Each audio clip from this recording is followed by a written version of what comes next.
You're listening to the B&H Photography Podcast. For over 40 years, B&H has been the professional source for photography, video, audio, and more.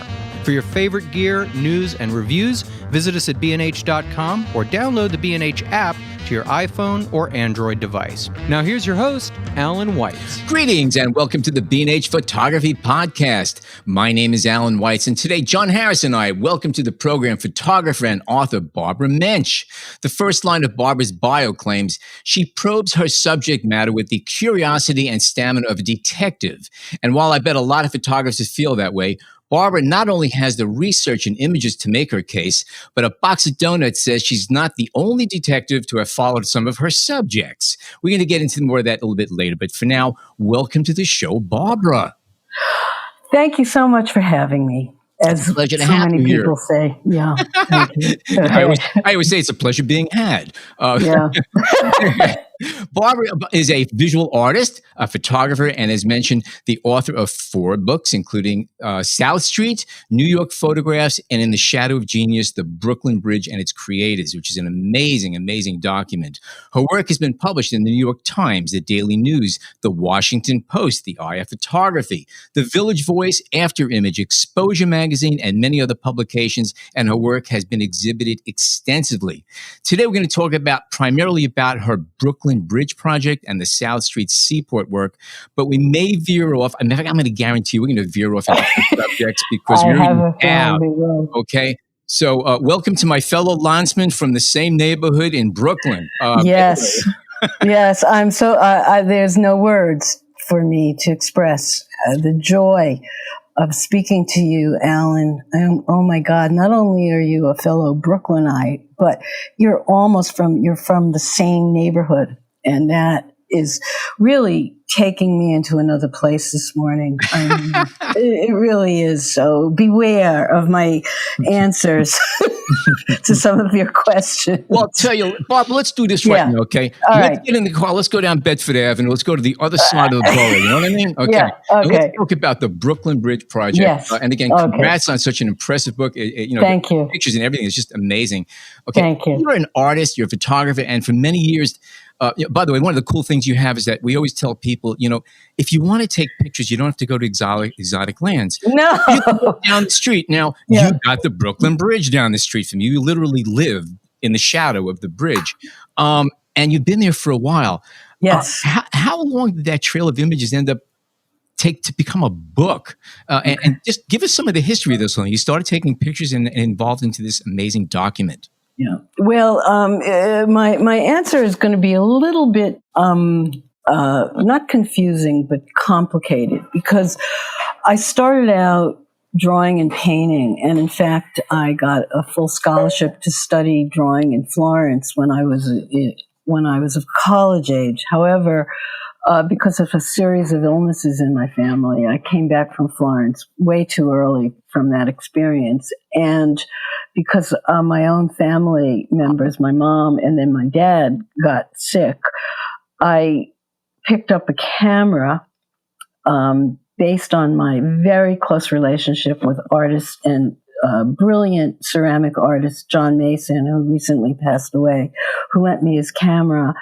And I was home taking photographs of the last days of my mother's life. And it became the link between me and trying to hold on to her for the rest of my life. And at the same time, I tried to unravel the mystery of life and death. I showed those pictures one time in my first photography exhibition at PS1 in Long Island City. I got $100 for an honorarium. And because it was highly experimental at that time, and I remember next door to me was Frank Gehry showing cardboard cutouts of his latest, newest designs for some private homes in Los Angeles, and Hannah Wilke, who at that time was married to Klaus Oldenburg and was doing some of her floor sculptures. It was a highly experimental time. So I took these photographs of my mom that I printed on this beautiful silver, I made these silver gelatin prints of her final hours, and I displayed them on a sawhorse table so that people could look down at them as opposed to just, as we are all so accustomed to, is looking at things on walls, because that was the way I could possibly bring people more into that experience, visually, of course. Your mom was horizontally positioned and the photographs are. Yes. And I've never published them. And later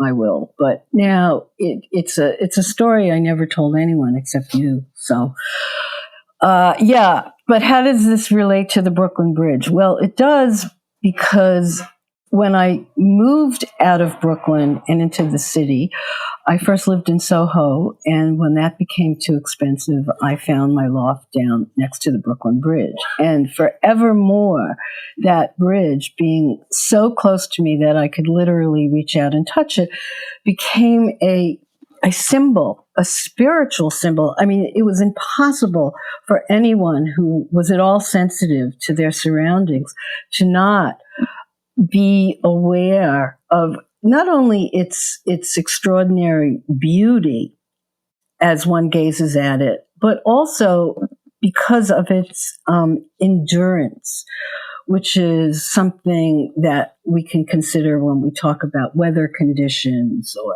climate or the assault by all this parades and traffics and the incredible amount of people that walk over it every day and desecrate it and pull on the cables. In other words, it was such a strong symbol of something other than just it being a bridge. So it was almost as a reflex that I would consider every day or every couple of days, whenever I saw some kind of aberration, whether it be the sun breaking through the clouds or the East River, and it's always tumultuous state because it's a very turbulent body of water, it always called for a new photograph. And before long, I was amassing these archives. But at the time, like so much of what a photographer would do, particularly on film, we're talking about someone who's been like a dinosaur, although no, I have to say I do a lot of digital photography now, and some of my most recent commissions or projects that I'm working on are all, I'm using that technology. But basically, once you are an image maker and you're working with the medium of film, you start to amass this work.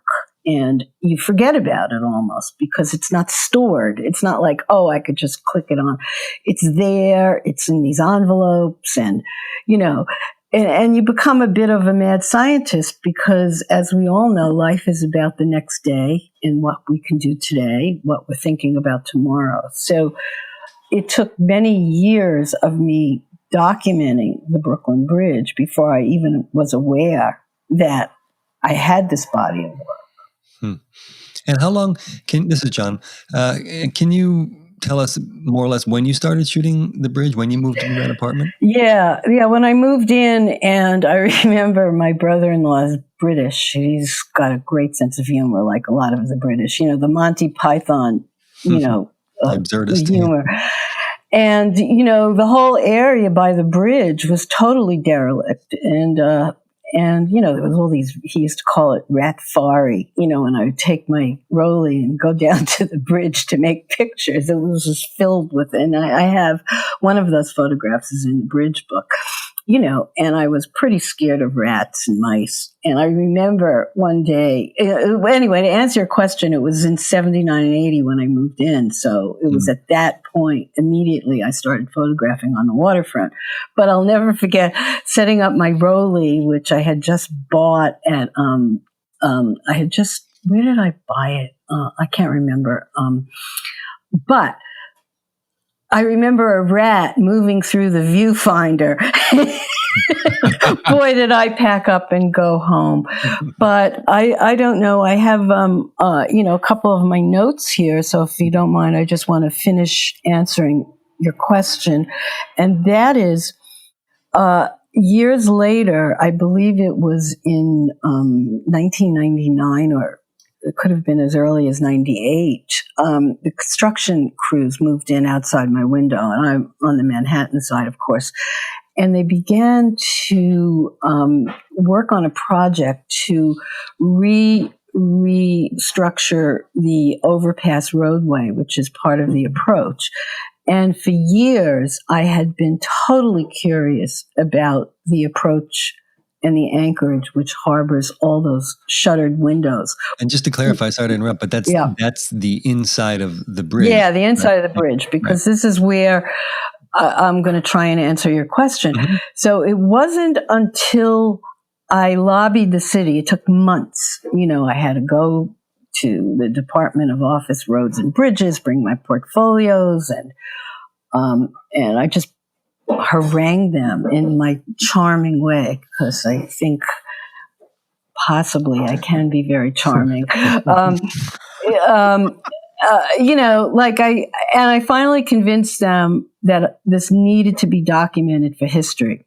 So they let me in, and I had to sign a waiver, and this is what the waiver said. Okay, it said, you are going in at your own risk, meaning, no matter how many Mikeys and Tonys are working down there, you're going in, and if you fall or hurt yourself or even, get badly injured, we're not responsible. But number two, as we say in Brooklyn, you cannot show or publish any of these pictures in the press. Okay. And that really was something I agreed to that, and I did honor that agreement. How did they define the press? I don't know. And you know what? Okay. At that point, I had shown these prints to one of these architectural magazines, right, which is something that perhaps initially sparked their interest in my work. And they wanted to do a photo essay. And the writer who was supposed to do this, work on this with me, at the last minute couldn't commit. So the editor said, well, why don't you write it? And I said, well, me, so I didn't, the questions were who and what and how and why were these interior spaces? What were they used for? Who designed them? These kind of questions that a writer would normally want to answer. So there are two archives. Now, the principal creators of the Brooklyn Bridge are John Roebling, his son Washington, and Washington's wife Emily. And it's here that I could go off for hours talking about these unbelievable people and the dynamics between them as characters. Because I needed to write this article myself, I went to Rutgers University Special Collections Library, which houses a main component of the Roebling archive. So my thought at that time was, well, maybe I'll find all my answers there.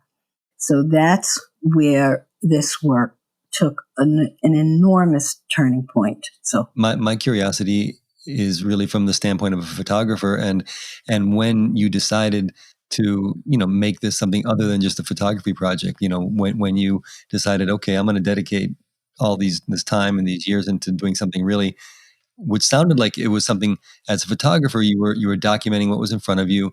It didn't really have much of a form.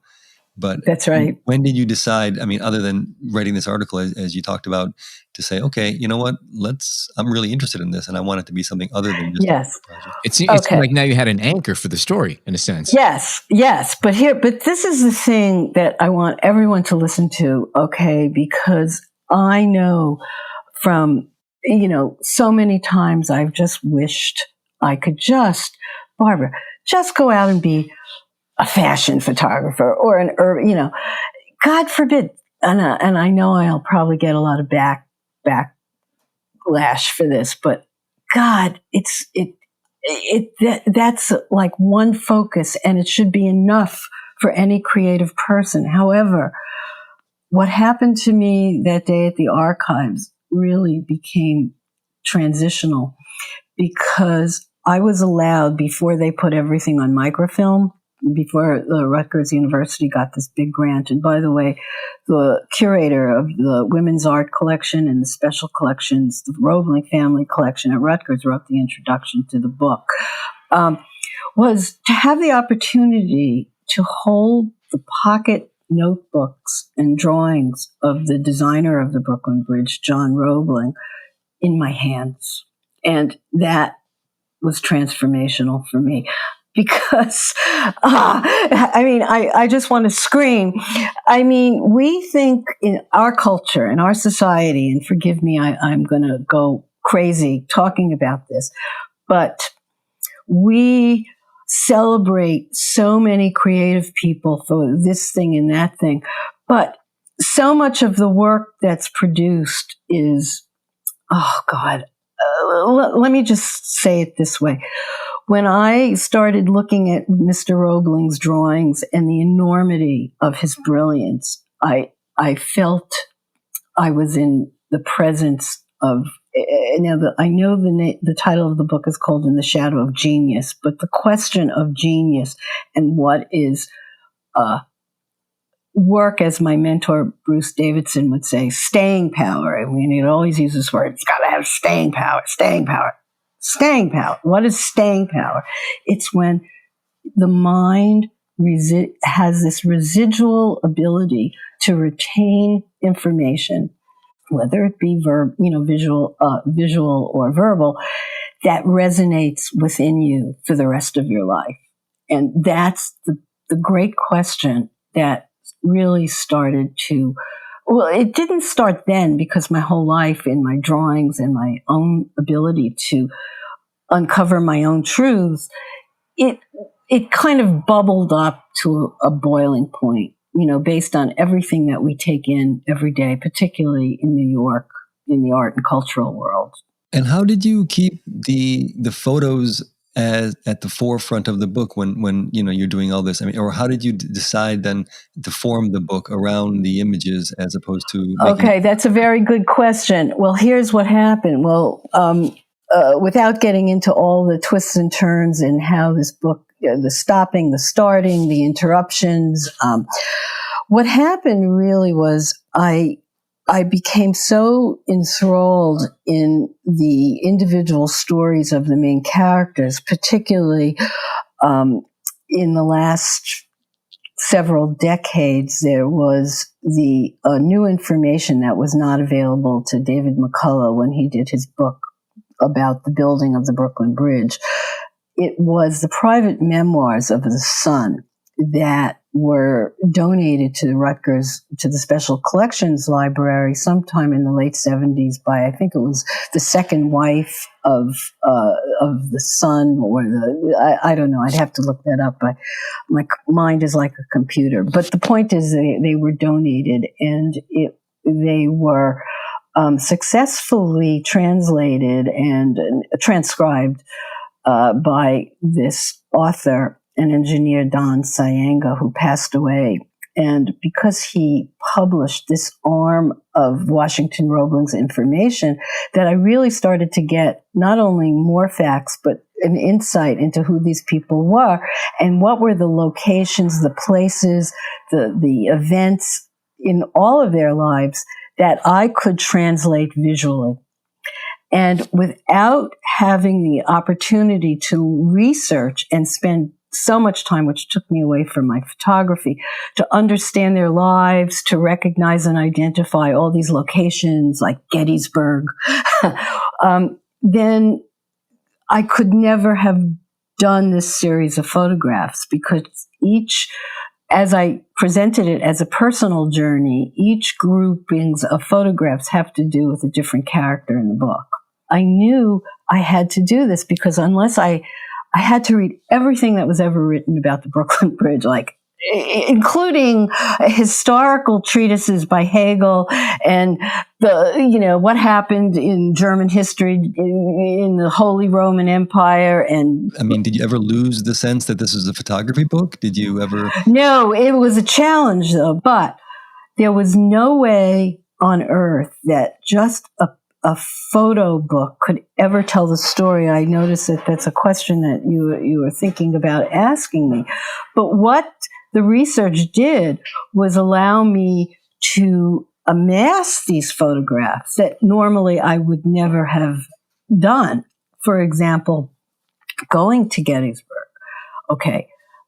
A lot of photographers, I mean, you just look on stock photo, there's God million pictures of the Battle of Devil's Den and here. But what I did was take Washington's memoirs of the Battle of Little Round Top, and you read that part of it I put in the book. I just had to run the whole thing. I just had to, because I knew that this book would appeal not just to image makers, but also to, people interested in urban history and, students and historians and people interested in the Civil War, it encompassed. But I would never have climbed up Little Round Top in the middle of winter when I knew no tourists would be there, in sub-zero freezing temperatures, to get a sense of that place. If you stand up there and you're in those boulders with your with your rifle, you're in that war. You can feel the fear and the horror that they felt, so that from top of Little Round Top is where I photographed one of those images, one of the cannon. In terms of the photography, I mean, did you look to keep a consistency in all the images you had been, because you've been taking images for, 20 years prior at least. Yeah. And did you use the same type of gear? Did you? Yes, I did. Most of the photographs that I make, they're reliant on the Greek concept of the square, which is extremely difficult. The square. So of course, my Hasselblad and all my different lenses were my main tool. I always refer to my cameras as tools. So yes. Maybe let me ask a general question, because you mentioned the early project you did regarding your mother's and her passing, and yeah. Now we have this story. I mean, do you look at photography as primarily a link to be able to discover the past or reanalyze the past? I mean, that's a very good question, but I think it's individual to answer, and I'll tell you why. Because so much of the topics that we consume right now is the immediate things, right. And what I feel is most lacking right now in our culture is a sense of understanding the past and history. I mean, let's face it, that without our history and knowledge of what happened before, how do we solve the problems now?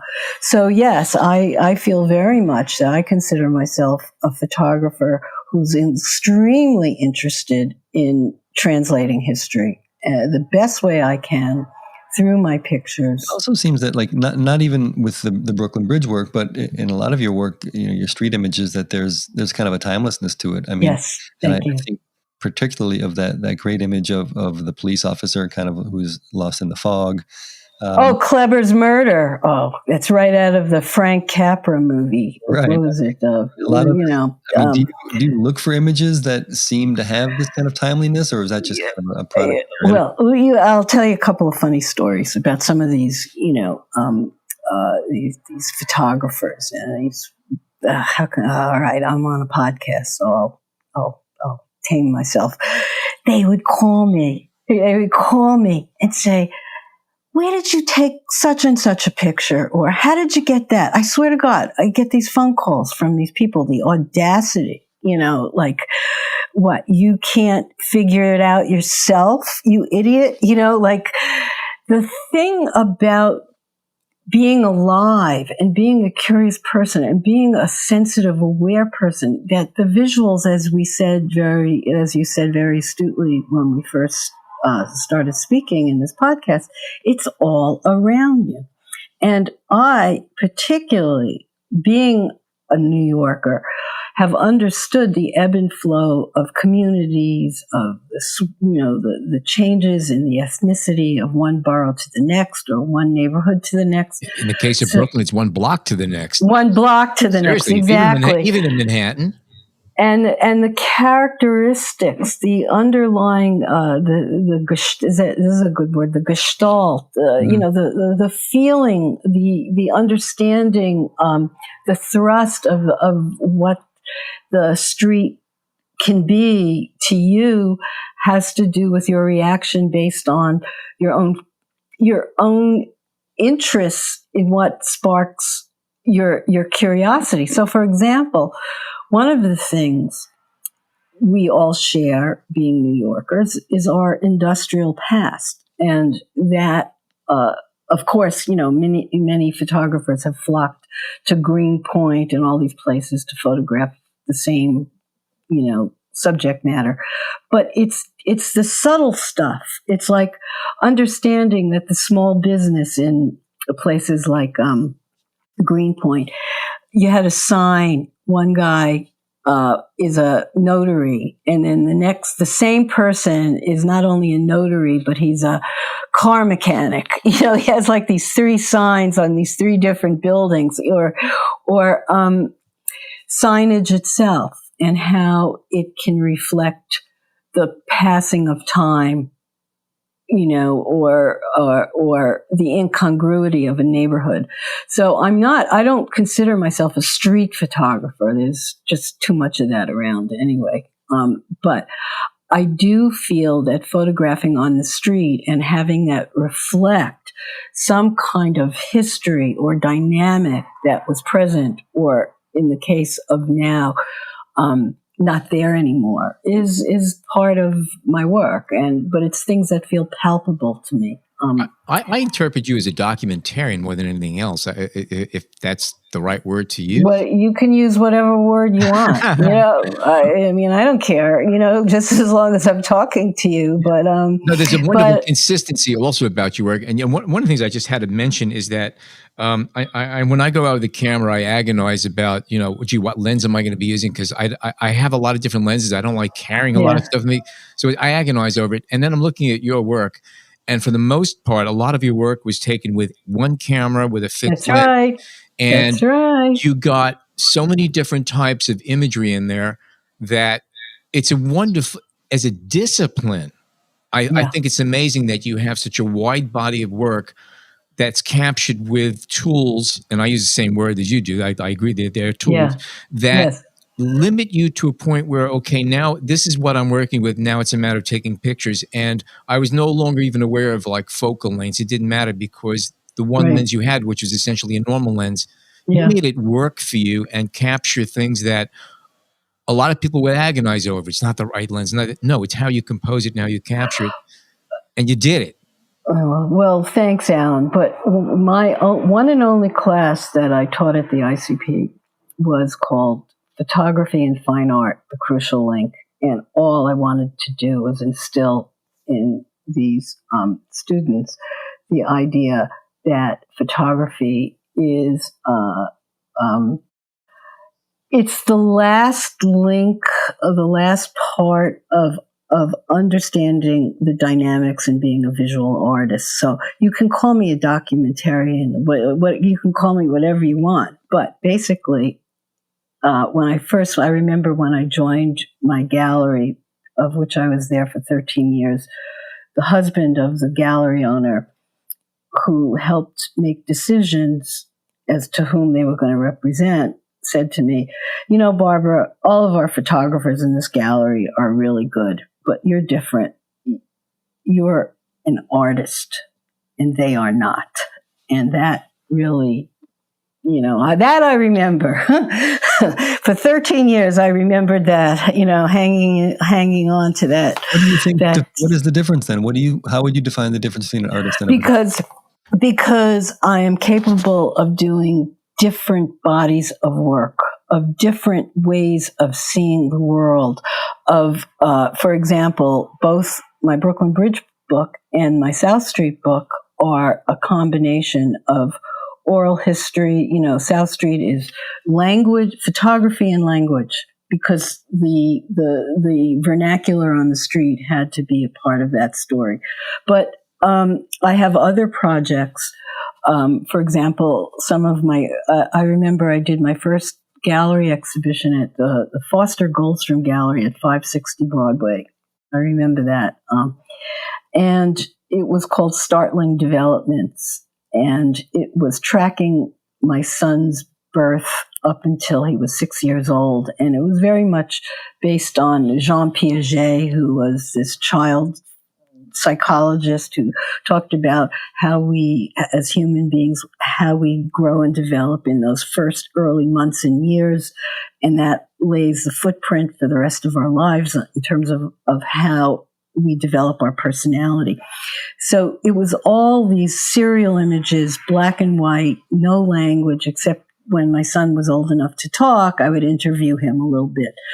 But I never made a book out of that. But basically, it's a very different body of work based on serial images. And also now I'm working on a new project downtown, and it's all going to be based on the idea that you can tell a story, not just with one great, powerful photograph, but how do they work together? How does the story get forwarded?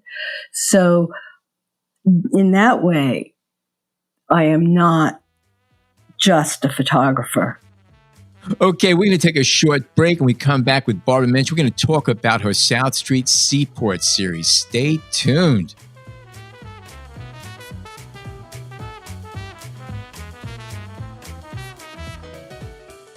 We hope you're enjoying this edition of the B&H Photography Podcast. The best way to support the show is by subscribing on Apple Podcasts, Google Podcasts, Spotify, or wherever you get your podcasts. For links to gear and more information on today's guests, check out the show notes in your podcast app or visit our homepage on the B&H Explorer website and join the B&H Photography Podcast Facebook group. And now, back to the show. Okay, we are back. For those of you who are not familiar with the scene around New York South Street Seaport in the 80s, and even before that, let me set the stage. Okay, no tourists, lots of fish, and lots of guns. Now, what I find fascinating about this is that I didn't know this, but at the South Street Seaport, they bring all the fish in live, and then all the fishmongers, they basically shoot them with 9mm handguns. I didn't know that. I mean, that is as fresh as you get it.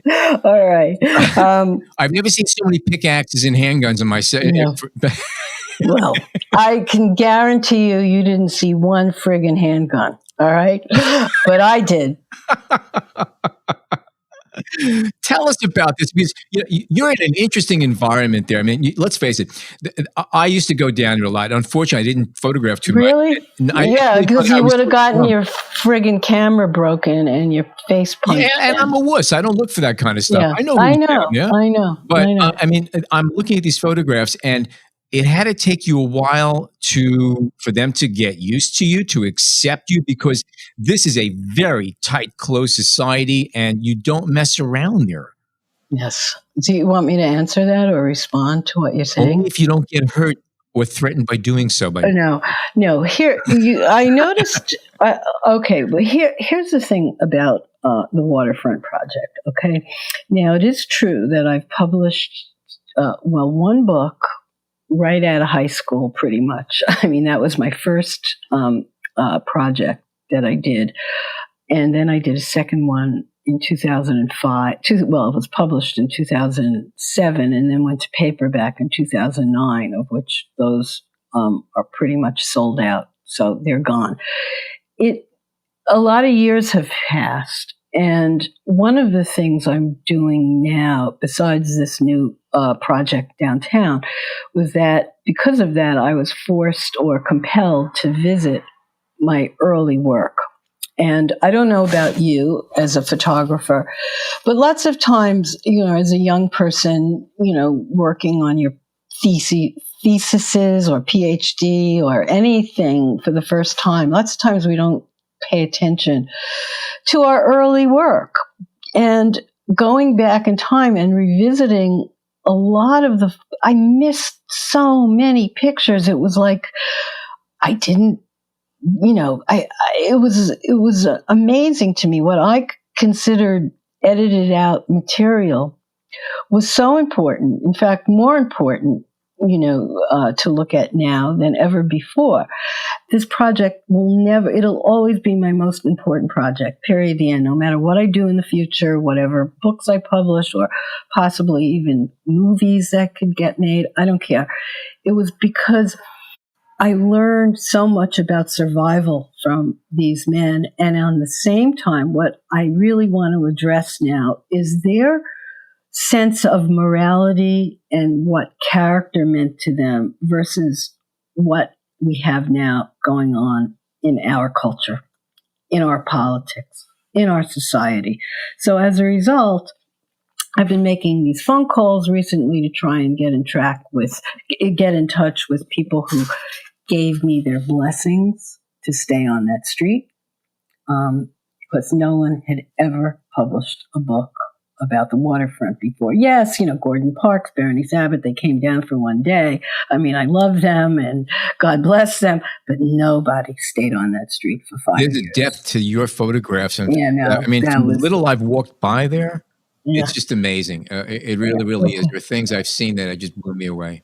Yeah. You said this was about 5 years you worked on this? Yeah. Well, sometimes it took 2 years to get someone to stand still for 2 minutes. And did you, in your day-to-day, were you going there? Well, because I live so close by, no, I couldn't go every day, because you have to remember, I would shoot my film and I would take it. I have a dark room in my loft, I would go back home. I would develop my film, look at what I had, say, oh, I didn't get that picture of Nunzio today. These faces, this was like, as I said over many times before, it was like, for a photographer, this was gold. This was like these faces would come out of the dark.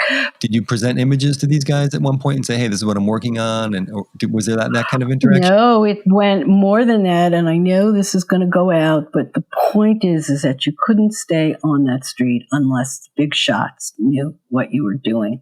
So I had my editor there.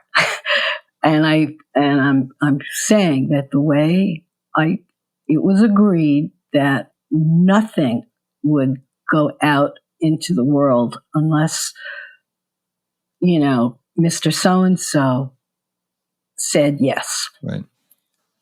And that, of course, was a problem, because I had such wonderful material, at least at the time I thought I did, but I had to do it. I mean, but the other thing I wanted to say, which is really interesting about going back to your earliest work and revisiting it and deciding that it's palpable, viable enough to bring it back yet for another edition, is because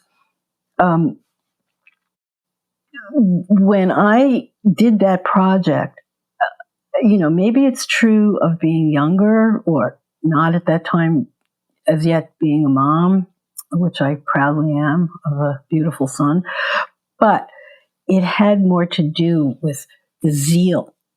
I have to do this. I have to do this. And not being aware of the incredible danger. All you had to do was say the wrong thing to the wrong person, because and it's not that the mob controlled everything. There were a lot of business owners that were not, quote unquote, I hate to use this word corrupt because it doesn't mean anything anymore. I mean, but the point is that weren't sought after by Giuliani. I mean, think about this drama, okay?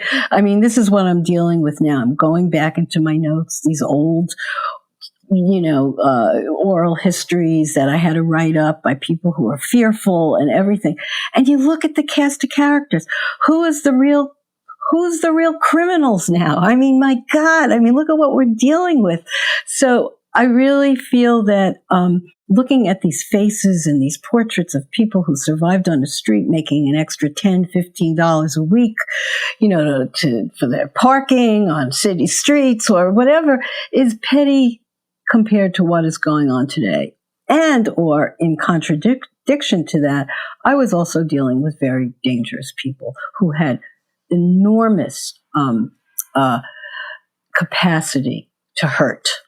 One thing that stands out in the images, is just the kind of the casual fact that there are guns kind of everywhere. Oh, yeah. They don't feel in some ways as threatening as maybe we're grown accustomed when we see guns in photography now, but they certainly were omnipresent. Yes. Well, what was so fascinating to learn after 5 years is that, some of these guys had second jobs, or they were down on South Street to earn money one way, and some of them were actual hitmen, so I got to go do my job at 2:00 in the afternoon. I mean, but again, I didn't think in those terms. I was just, God, I gotta get this guy, with his gun to just stand still. It was a different consciousness and a different area of my awareness that was functioning.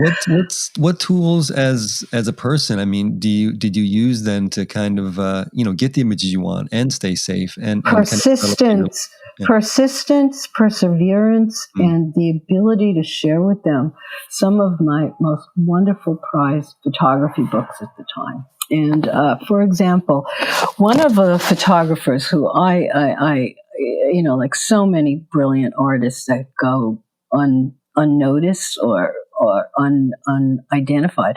There was this wonderful, I got it as a birthday present from one of my boyfriends, a beautiful book of photographs of the lumberjacks in Washington State by Darius Kinsey.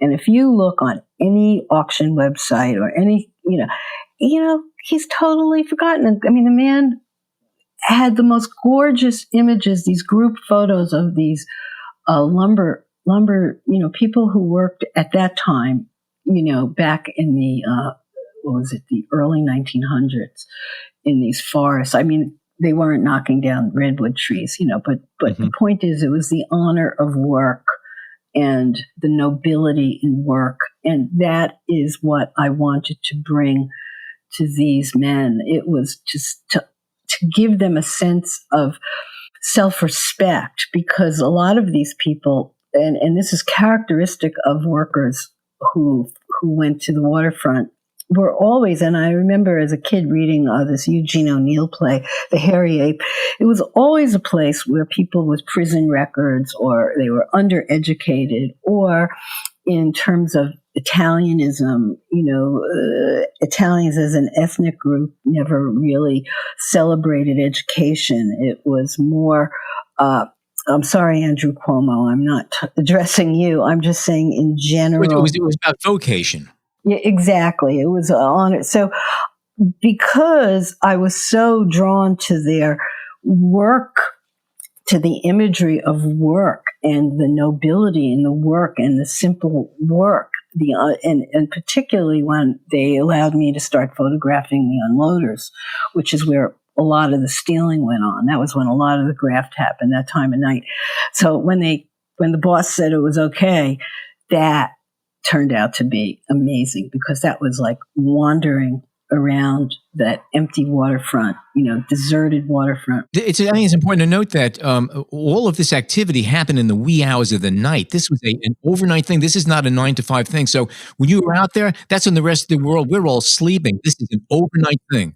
That's right. And believe me, I am really a day person. So this was like physically killing me, but the other things, that I just find so amazing about this project is that without my friends down there, the ones that really believed in my work, I could never have done this. So there were a lot of times where I'm glad I wasn't around, because I would get phone calls in the middle of the night. I'd have all my camera set up or my film ready to go, and then, come up and soup them in the dark room.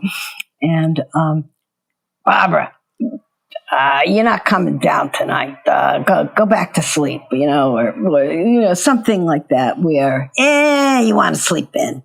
Yeah, don't bother coming down, And then one time, it was either there was a big shipment of very expensive seafood coming into the market. They didn't want me around because they didn't want me to get in. They didn't want me. They were protective of me in that way. And it was a phenomenal experience. And I remember one time, one of those phone calls, the next morning, headlines in the Daily News, like someone was shot. It was like in this parking lot, underground parking lot across the street. You know, it was like a hit job, you know, shot in the head. And Dad, you know, it was on all the newspapers. And I said, oh, you know, and I'm waking up with my coffee going, oh, I got a good night's sleep. And then boom, you know, so these are little stories. But again, the experience down there for me, and I will tell you, I suffer today, is that there's an honor among thieves. And the other thing, because people didn't lie to each other, you know, if you're going to steal or commit a crime, there had to be a certain element of trust if you're going to do this, that person isn't going to turn on you, which is why the mafia has had so much trouble with the people who, like Henry Hill, whose aunt ran one of the hangouts down there. I mean, it's like amazing. Like all these characters that you see on TV, they're all there. And, you know, one of them who I found out later was a made guy, right? And he used to hand out Vigs on the corner. There's a fancy hotel there now. And he used to call me Barbara Darling. And the only other person that ever called me that was my mother. You know, it was like, Barbara Darling, you got any good pitches today? I was like, oh, yeah, I hope so, you know. So you're going to reapproach this series for another publication. Is it going to be something along the lines of the Brooklyn Bridge, where you're going to dig in deeper, or is it going to be? Yeah. Well, what I'm finding now, and what my publisher is really happy about, it's a very difficult thing, but 99% of the book are going to be photographs I never even knew I had. So that's really great, you know, like to do that. I'm not going to repeat anything. And the other thing is I'm hoping to get an interview with one of my editors, which is not an easy thing to do because it's reopening a lot of these very frightening moments, you know, that are rushing back to me. But however, one thing that I do have, since I keep everything, I have all these original conversations because I wasn't allowed to tape record anything. You know, so I used to take these little, like Mr. Roebling, these little, you know, he figured out how to do the Brooklyn Bridge in a pocket notebook, like 4 by 4 inches, you know, in height. I have pictures of that, you know, that shoot, which maybe I should send to you. Maybe you'd like to post it with my interview. I don't know. I have a question for you, if I could. So you're talking about you have a lot of work that's never been seen before, that you've never even really worked with. That's right. So these are all negatives. Yes. Now, yes. So my question is, moving forward, if you're going to be doing, say, an exhibition, and hopefully you will, we'd love to come down and see it. Are you going to scan the negatives and print them digitally? I have to because you're no longer doing a chemical darkroom. No, I am. I got a small grant from a wonderful collector who lives in Miami, and I'm working with my colleague. She used to be my assistant at the ICP, but she's one of the most brilliant artists I've met, Claire Gilliam, and I'm working with her in her darkroom as we speak, doing my silver gelatin prints on this paper that I have always liked, but always found in short supply. So I'm doing that. That's one of the things I'm involved with right now. Because I know that was your passion. Yes, it is my passion. It is. Can I ask you what paper that is that you've been? Of course. It's called Burger paper. Sure. Burger, and they do sell it at B&H. Yeah. But everything is ordered out now. It's sort of like you know, short batch papers in a sense. I'm very familiar, and that is a lovely paper. Yeah. Very expensive, twice as expensive as anything else, but it's got to be on that paper. If you want to charge $50 for a 20 by 24, it better be good paper. That's right. That's right. And you know, for years I earned a living as a printer. I've printed a lot of portfolios, and that's probably after getting the 4th grant. I mean, I've had my printing work in several collections. I'm not talking about my own work. I'm talking about portfolios that I printed for other artists, you know. And after they started getting more grants, you know, I'm looking at myself. I go, what am I doing this for? You know, I'm better than them. So that's when I first started working with the galleries. I just took myself out of the dark room and said, enough of this, I want to ask something that we touched on a little bit earlier. Um, and it seems that, when you look at your work and even going back to the work you mentioned about your son, this idea of a series of images or repetition, diptychs, it's common throughout your work. So the heavy question is, do you think that, one image, do you think is strong enough to do the work? I mean, is photography strong enough as an art to kind of get everything that you want to say said? Oh, that's such a hard question. I really don't like you anymore. I can't answer that. How am I going to answer that? I told him to watch his tongue, but no, he never ever listens to me. I think, okay, the only thing I could say. How about I jump in real quick and say this? The photo of one of the men working at the waterfront who has several, but he has the hook over his shoulder and he's leaning against, and it says fish behind him. To me, that image on its own speaks volumes. That could stand for the whole series, probably. Now, of course, I agree with you, John. And you want to learn more. You want to see different characters, different places, different angles. But there's one image right there that to me speaks volumes. Yes, well, okay, but all I'm saying is that in the hands of a true artist, again, take me out of. I'm not talking about me. I'm just saying philosophically, in the hands of a true artist, a single image should tell a great story. And when I think of the images that have produced in the 20th century, I think of the collective.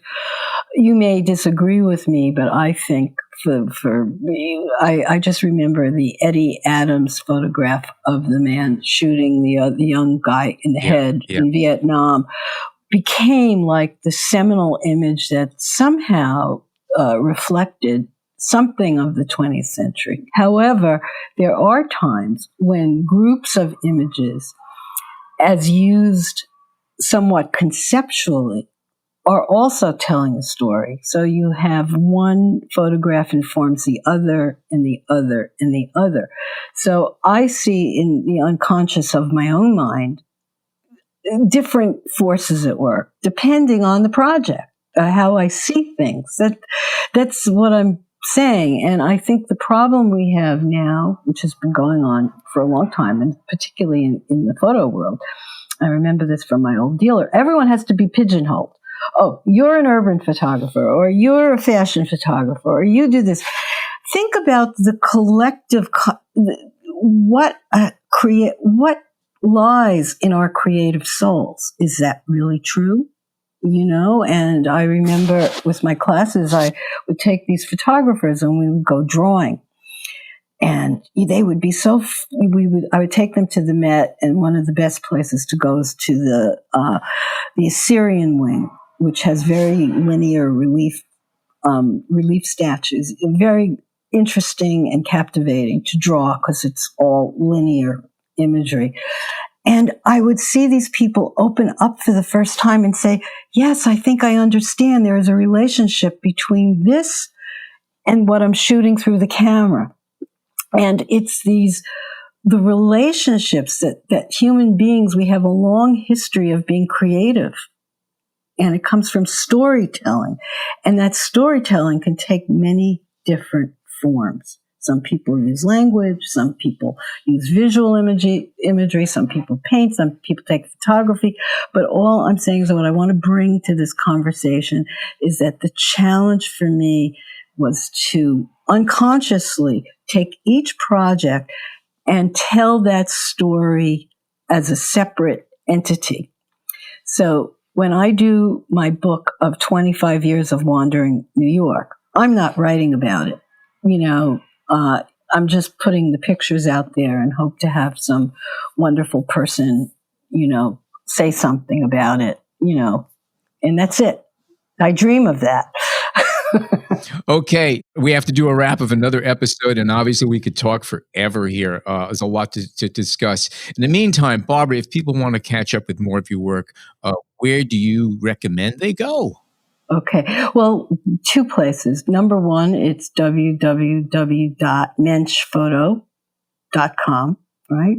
And the second is my new gallery in Texas, After Image Gallery, www.afterimagegallery.com. And all of this information will be in our show notes, so it's all going to be there.